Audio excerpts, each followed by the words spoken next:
वह बंदरगाह जिसका स्वामित्व निजी क्षेत्र की अडानी समूह के पास है कौन सा है? मुंद्रा बंदरगाह, गुजरात। 1947 से 1990 के बीच लागू किए गए भूमि सुधारों पर विचार कीजिए। इन सुधारों का एक मुख्य उद्देश्य क्या था? भूमि स्वामित्व के संकेंद्रण को कम करना और छोटे किसानों के हितों की रक्षा करना। प्रवासन नकारात्मक और सकारात्मक परिस्थितियों से प्रेरित हो सकता है। पुश कारक व्यक्तियों को एक क्षेत्र से दूर ले जाते हैं, जबकि पुल कारक व्यक्तियों को एक क्षेत्र की ओर खींचते हैं। ए और आर दोनों कथन सत्य हैं और ए आर का सही स्पष्टीकरण है। कोशिका चक्र के G0 चरण के बारे में निम्नलिखित में कौन सा कथन सटीक है? तो G0 के बारे में यानी कोशिका चक्र का G0 क्या कहलाता है? तो कोशिका का जो G0 है वह एक अस्थायी निष्क्रिय अवस्था है जहाँ कोशिकाएँ कोशिका चक्र से बाहर निकलती हैं। विधि नियम सूचकांक या रूल ऑफ लॉ इंडेक्स में भारत के सुधार को सबसे अधिक चुनौती किस कारक से मिल रही है? तो धीमी न्यायिक कार्यवाही। कर्नाटक संगीत में सामान्यतः प्रयोग होने वाला वाद्य यंत्र कौन सा है? मृदंगम। गैर शारीरिक तृतीय व्यवसायों में शहरी लोगों की बढ़ती हिस्सेदारी से क्या प्रवृत्ति परिलक्षित होती है? उभरती सेवा अर्थव्यवस्था।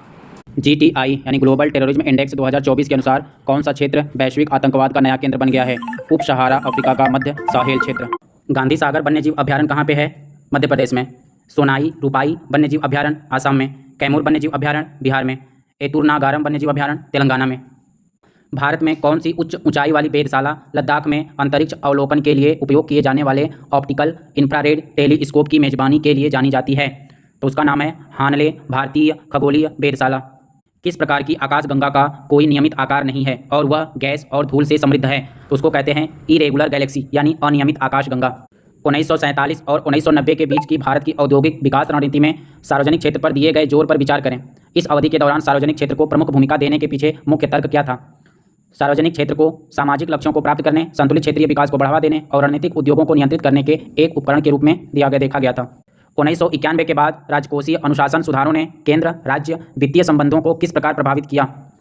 राज्यों को राजकोषीय लक्ष्यों का पालन करना होगा। इस आधार पर कौन सी मृदा, कृषि, जलवायु और मृदा परिस्थितियों गेहूं की खेती के लिए सबसे उपयुक्त है? तो शीतोष्ण फसल, सर्दियों का तापमान 10 से 15 डिग्री सेल्सियस होना चाहिए और गर्मियों का तापमान 21 से 26 डिग्री सेल्सियस होना चाहिए। जो चिकनी दोमट मिट्टी हो। मिट्टी कैसी होती है? चिकनी दोमट मिट्टी हो। लेंज के नियम के अनुसार किसी चालक में प्रेरित धारा की दिशा क्या निर्धारित करती है? यह चुंबकीय प्रवाह में परिवर्तन का विरोध करने के लिए प्रवाहित होता है। 15वीं शताब्दी के उत्तरार्ध में तैमूर शक्ति के पतन का क्या कारण था? विभाजन के कारण आंतरिक युद्ध। सौर मंडल में किस ग्रह का दिन सबसे लंबा होता है? शुक्र का।